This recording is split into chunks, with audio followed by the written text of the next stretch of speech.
Imagine this. You write a beautiful answer. Your vocabulary is excellent. Your grammar is strong. Your handwriting is neat. And then you lose marks. Why? Because you answered the wrong task, my friend. That is one of the biggest mistake students make in functional writing, also called directed writing. So in this lesson, I'm going to show you a simple four-part system that helps you understand exactly what the examiner wants before you write a single sentence. So remember these four letters, okay? A, P, F, K. Audience, purpose, format, key instructions. If you master these four things, you dramatically reduce the chances of throwing away easy marks, okay? All right, so what is functional writing, right? Functional writing is different from a simply being, asked to write something interesting, right? You're being given a communication task. The examiner wants to know, can you understand the situation? Can you identify who you are speaking to? Can you communicate for the correct purpose, right? Can you use the correct format? And most importantly, can you follow instructions? Think of functional writing as a real life communication, right? You might be asked to write a letter, a report, a speech, an article, an account, or any other practical form of writing.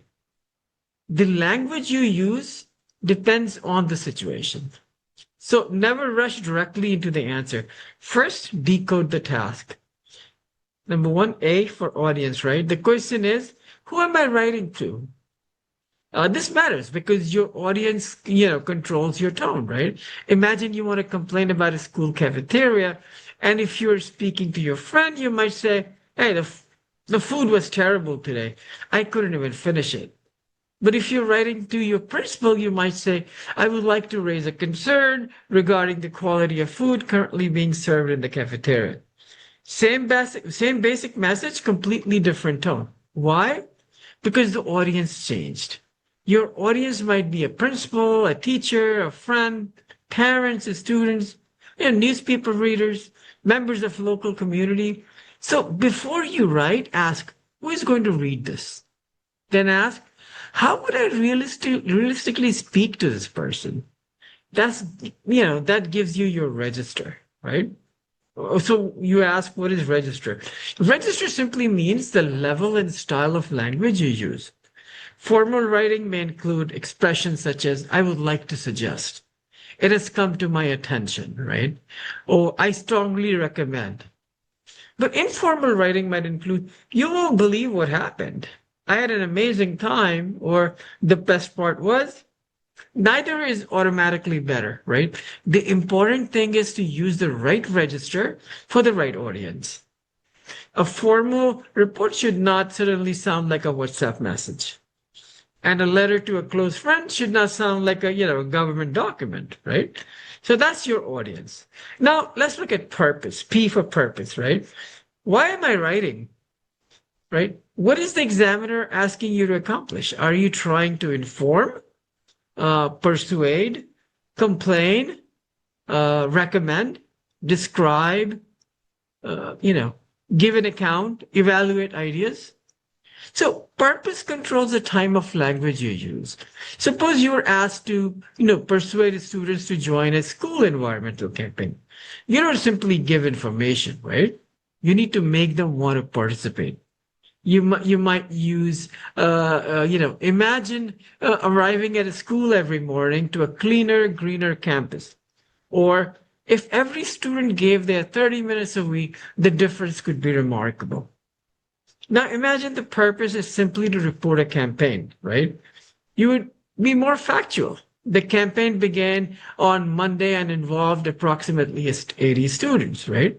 That's what you find in reports when you're reading a newspaper, right? So if you're reading Dawn and if you're reading a byline story, that reporter is trying to inform. But if you go into op-ed in their opinion columns, right? Those writers are trying to persuade you. They're trying to make an argument. So different purpose, different language, right?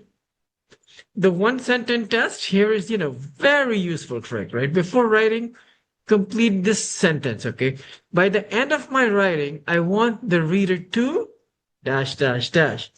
By the end of my writing, I want the reader to, for example, I want the reader to understand what happened. I want the reader to agree with my recommendation. I want the reader to take action. I want the reader to understand why I'm dissatisfied or consider both sides of the issue. If you cannot complete that sentence clearly, you probably do not understand the purpose of the task. All right. Now let's go to format F, right? What exactly am I being asked to write? A letter, a report, a speech, an article? This sounds obvious, but students sometimes become so focused on the topic that they forget the format. Suppose the question asks, write a speech to your classmates, and you begin, to the principal from student council subject to school facilities, right? You've written something that looks like a report. The topic might be correct, but the format is wrong. So a letter should sound as though one person is communicating directly with another, right? The tone depends on who the recipient is. A formal writer might begin saying, "Dear sir" or "Madam," right? Or with a named recipient, right? An informal letter might begin, "Dear Ahmed," right?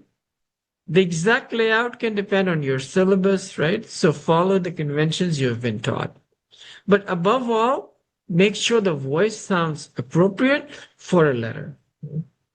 And reports are usually more, right? You have to organize, factual, direct, and objective. A useful opening technique is the 4 Ws, right? Who, what, where, when, right? For example, on 15 March, members of the student council inspected the school library to assess its facilities and identify areas requiring improvement. So who? Student council. What? An inspection, right? Where? The school library. When? On March 15th, right? So the reader understands the situation immediately. But if you're writing speeches, right, it needs to sound spoken. You should acknowledge your audience. For example, good morning, teachers and fellow students. Then make your purpose clear. I would like to speak today about an issue that affects every student in our school. A speech may use rhetorical questions, repetition, direct address, persuasive language, right? For example, you can say, how many of us have complained about litter around the school, right? That sounds like something a person could actually say to an audience, right? Now, for K is the key instructions. Now, perhaps the most important part, the question will usually tell you exactly what content to include. These instructions may appear as bullet points. For example, write a report about a recent school event, include what went well, problems that occurred, recommendations for your next year. Those 3 points are not suggestions. They are your marking roadmap.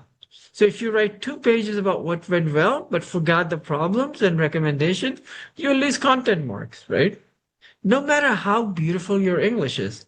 So underline the instructions, circle them, number them, whatever your method works for you. Just make sure that every instruction appears somewhere in your answer. And then turn instructions into a plan, right? Suppose the question gives you 3 bullet points. Explain why the event was successful. Describe problems that occurred. Suggest improvements. Before writing, make a quick plan. Paragraph 1, purpose and context. Paragraph 2, successes. Paragraph 3, problems. Paragraph 4, recommendations. Now, the structure of your answer is already visible.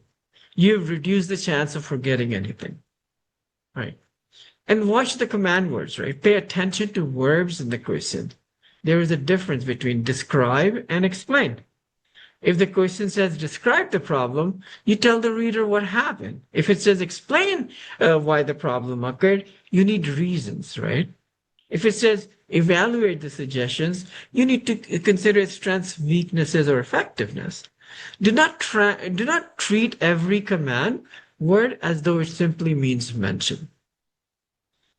And stay inside the scenario. Okay. Another common mistake is changing the facts. Suppose the reading text says the event was held on Saturday and 150 students attended. Do not write on Friday more than 500 students arrived, right? You can develop ideas, right? You can explain consequences. You can infer reasonable details if task allows it. But do not contradict important facts provided in the question or source material. Think of those facts as boundaries of the task. So your 60-second planning routine before you start writing is spend approximately 1 minute, right? Asking a audience, who am I writing to? Purpose.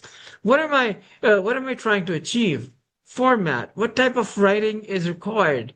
And key instructions. What must I include? Then make a short paragraph plan. That single minute can save you from losing several marks later. So, final challenge, right? Let me give you a mini question. Your school is considering extending the school day. Write a speech to your classmates explaining the proposal, giving your opinion, and suggesting an alternative. Before writing anything, identify audience, your classmates. Purpose, to explain, give your opinion, and suggest an alternative. Format is a speech. Key instructions, 3, right? So explain the proposal, give your opinion, suggest an alternative. That is the APFK in action. All right. So functional writing does not begin with writing. It begins with reading intelligently before you write. Remember, audience, purpose, format, key instructions. Understand those 4 things first, then write. Because the examiner cannot reward you for answering the questions you thought you were being asked. Your job is to answer the question that is actually on the page.